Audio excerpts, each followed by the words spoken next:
Cybercrime and security. Nowadays, cybercrime is the important issue.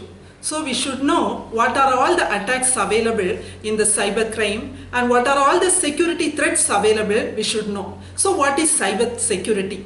Cyber security is a technology and it is a process or it is a practice to protect the computer, to protect the whole networks, to protect the programs, to protect the data from unauthorized usage. So we know the internet is nowadays, we are using the internet every day, right? Internet is having advantages and disadvantages. For every coin, there are two sides. One is advantage and the disadvantage. That here, the main disadvantage is cybercrime. So in internet, the cybercrime is the main limitation. So cybercrime means, say, how the people are attacking the system, how the system is infected with the virus. So the internet is mainly useful for entertainment, business, sports, education, etc. In the same way, the main disadvantage is the cybercrime, that is illegal activity committed on the internet. So defining the cybercrime. So crime committed using a computer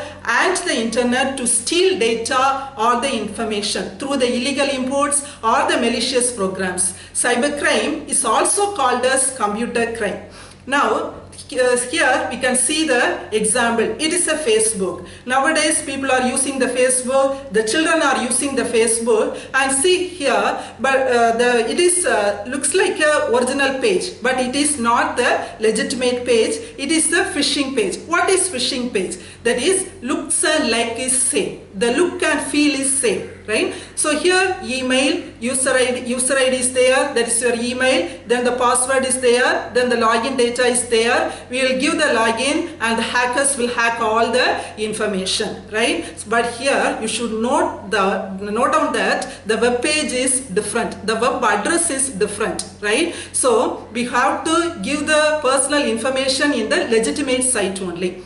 And the next example is, that is the Amazon, right? That is the email we have received, right? So here from address is there, to address is there, and the Amazon detail is there. We will click this link and we will give all the details. But see, in the from address, there is no A is available. Management at then MAZON, but there is no A is available, right? So it's a phishing email, or it is called as spam email, right? So cybercrime is nothing but where the computer used as an object or the subject of a crime. So what is the history of the cybercrime? The first cybercrime is recorded in the year 1820 itself. It has happened in the textile industry. Then the next spam email, it took place in 1978 in the ARPANET. Then the first virus was installed on the Apple computer in 1982, and the 16-year-old student nicknamed DataStream arrested by the UK police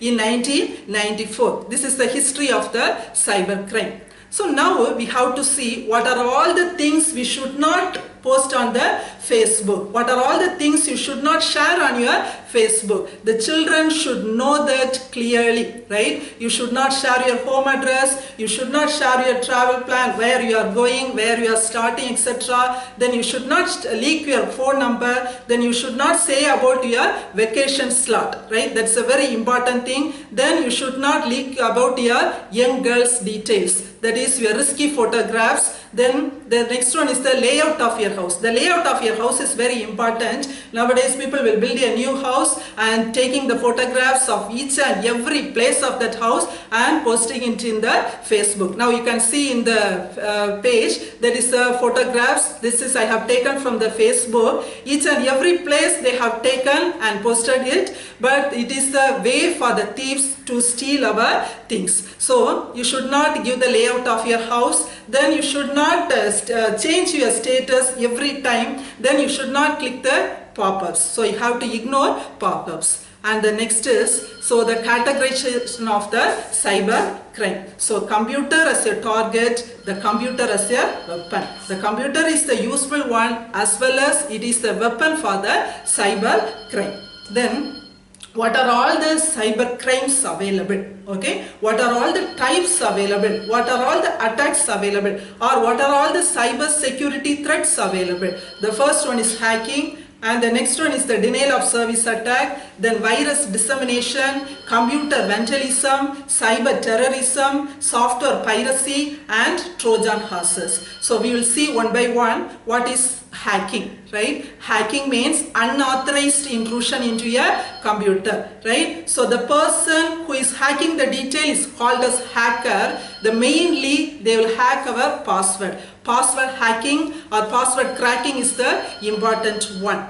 And the next one is the denial of service attack. This denial of service attack is the very important one. That is preventing the legitimate users from accessing the services. We know we are using the email. Sometimes our inbox is flooded with the spam emails, right? This is the denial of service attack. That is the excessive unauthorized messages, right? And the next attack is the virus dissemination. The virus dissemination, that is the virus, everyone know that. We will say our system is affected with virus. How it is affecting? Through our floppy disk, through our USB, through the email downloading, through the web pages downloading. It is like flu virus. The flu virus means one person is affected with fever in the house, the next person is automatically affected with fever, and the next person is automatically affected. That is, here the virus is also, it is affecting one host, it is affecting the next host, the whole network is affected. And the next attack is the computer vandalism. It's a very important issue.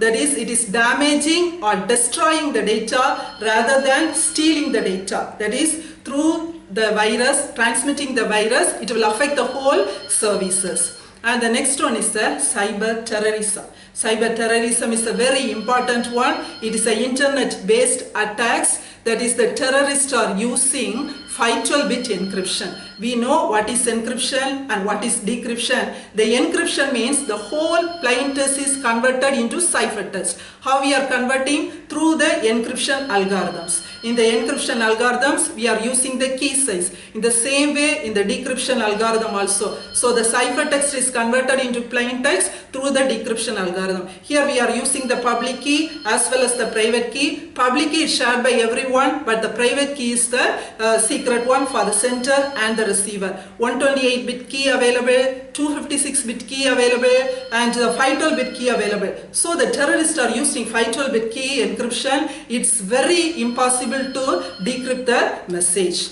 And the next one is the software piracy. That is copywriting software, illegal copying. That is the distribution of copyright software through downloading and sharing with one another, selling, etc.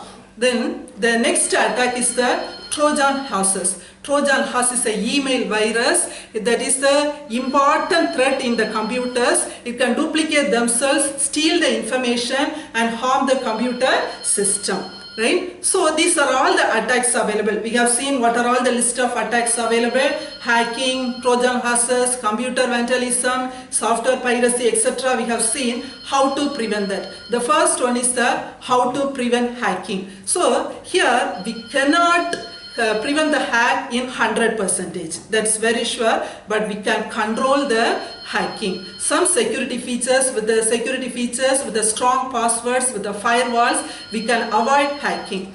And the next one is how to stop the malware. We have to download the antivirus malware program in our system. So we should activate the network, threat protection, and the firewall and the antivirus. Then the next one is how to avoid Trojan horse. There is a security feature called Avast Internet Security feature. It will prevent you from downloading the Trojan horse. So in our system, we are having the security feature, Avast Internet Security feature. If the Trojan horse is found, immediately we will get the information that a Trojan horse was found. Then the next one is the securing password. We know we have to give the strong password. Nowadays in all the web pages are asking the strong passwords. But one more thing you should know, you should not use the same password in more than one site.